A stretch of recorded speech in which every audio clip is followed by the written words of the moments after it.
Environ un Français sur 4 a au moins un parent ou un grand-parent issu de l'immigration. Au XXe siècle, notre pays n'a cessé d'intégrer des personnes venues d'horizons très différents et de cultures parfois lointaines, mais nouées intimement à son histoire, notamment coloniale. L'intégration est un processus au long cours qui ne s'est pas toujours fait sans difficulté. Au sentiment de rejet éprouvé par les uns, souvent sujet à des vexations ou des discriminations xénophobes, répond le sentiment de dépossession de ceux qui ont parfois l'impression de ne plus être chez eux dans leur propre pays. C'est sur cette inquiétude que prend appui la thèse du grand remplacement. Cette expression a été introduite par un écrivain proche de l'extrême droite identitaire, Renaud Camus. Selon lui, le peuple français serait petit à petit en train d'être remplacé par d'autres peuples porteurs de cultures inassimilables. Ce phénomène aboutirait d'ici peu à la destruction de l'identité française.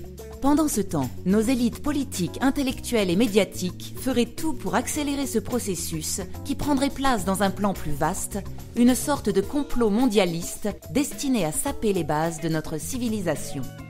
Les tenants de la thèse du grand remplacement craignent que l'islam devienne majoritaire en France. En réalité, la confession musulmane ne concerne qu'un peu moins d'un Français sur 10. Si les projections démographiques tablent sur une augmentation de la population musulmane dans les 3 décennies à venir, rien ne laisse présager que l'islam pourrait devenir majoritaire.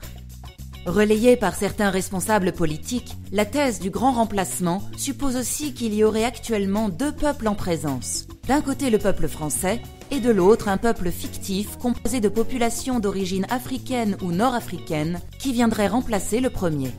Or, non seulement les immigrés, qu'ils soient ou non d'origine extra-européenne, ne constituent pas un bloc monolithique et uniforme, mais prétendre qu'ils se substituent aux Français est une vision de l'esprit. En réalité, ils viennent s'ajouter à la population déjà présente et finissent par s'y fondre, devenant à leur tour des Français. La thèse du grand remplacement confine au racisme. Elle est basée sur l'idée que même lorsqu'on est né en France, qu'on y a toujours vécu et qu'on parle le français, on reste dans l'impossibilité de devenir vraiment français. D'ailleurs, la seule solution proposée par Renaud Camus et ses partisans est d'exiler les Français ayant une origine étrangère vers leur pays de naissance ou les pays d'origine de leurs parents, grands-parents ou arrière-grands-parents. Les fantasmes sur l'immigration sont anciens, et ceux qui les diffusent ont parfois recours à des chiffres fantaisistes ou à des comparaisons abusives. Comme le parallèle fait entre l'immigration et les invasions barbares. Comme si les migrants qui viennent poussés par l'espoir d'une vie meilleure pour eux et leurs familles n'avaient d'autre but que de semer la désolation et imposer leur ordre.